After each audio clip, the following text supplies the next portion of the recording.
আমার কাকাতো ভাইয়ের বিয়ে। বাবা মার একটিমাত্র ছেলে আর একটিমাত্র মেয়ে। ছেলেকে নিয়ে তাদের বিরাট স্বপ্ন।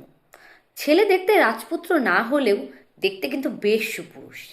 ছেলে এমএ পাশ করেছে, বাবার বড় ব্যবসা সামলাচ্ছে এখন। বাবা মার একমাত্র ছেলে হওয়ায় বিয়ের জন্য অসংখ্য মেয়ে দেখা হচ্ছে। এখনো পর্যন্ত প্রায় 32টা মেয়ে দেখে ফেললো, কিন্তু কাউকে পছন্দ হয় না।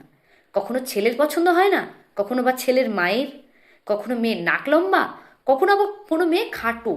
কেউ বেশি ফর্সা, কেউ আবার বেশি কথা বলে, আবার কেউ কেউ দেখা গেল কম কথা বলে। নানান ফ্যাকরা। শেষ পর্যন্ত যাকে পছন্দ হলো সে মেয়ে কলকাতার একটা ছোট্ট মধ্যবিত্ত বাড়ির মেয়ে। ইতিহাসে অনার্স। মেয়ের বাবা নেই, মার অন্য কোথাও বিয়ে হয়েছে। মেয়ে তার বড় কাকার বাড়িতে মানুষ, তিনি তাকে খরচপত্র দিয়ে বিয়ে দিচ্ছেন। আমার কাকা এবং কাকি দুজনে কেউই এই বিয়ে সহজভাবে মেনে নিতে পারছেন না। যে মেয়ের বাবা নেই, মা অন্য কোথাও বিয়ে করেছে, সে পাত্রী হিসাবে কেমন হবে কে জানে। তাছাড়া সে খুব সুন্দরী তাও নয়, মোটামুটি ধরনের চেহারা। আমার কাকাতো ভাই তবু কেন জানি না সেই মেয়ের পেছনেই পাগল। বিয়ে করবে তো তাকেই করবে, তাকে ছাড়া কোথাও বিয়েই করবে না। তার কথা, মেয়ের বাবা নেই তো কি হয়েছে, আমি কি মেয়ের বাবার সাথে সংসার করব? আর সবার বাবা কি চিরকাল থাকে নাকি?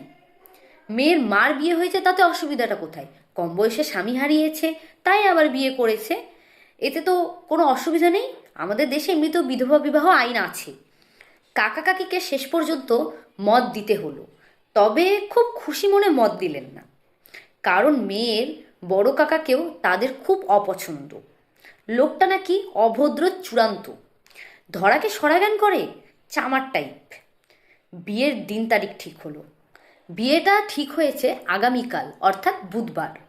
ও হ্যাঁ, আমরা তো বলতে ভুলেই গেছি, আমরা বালুরঘাটের বাসিন্দা।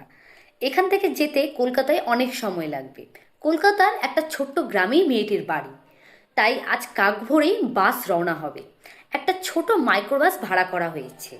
মোট 33 জন বরযাত্রী, অধিকাংশরাই ছেলে ছোকরা। তুই একটা বউ আছে আর কি। ওই আশীর্বাদ করতে হবে মেয়েকে গিয়ে, অনেক দূরে তো, তাই আশীর্বাদটা আগে হয়নি। এই মাইক্রোবাসের ভেতর ব্রেক ডান্স হচ্ছে, সবাই ভীষণ পরিমাণ মজা করছে। শুধু আমার মামাই একটু গম্ভীর হয়ে আছে।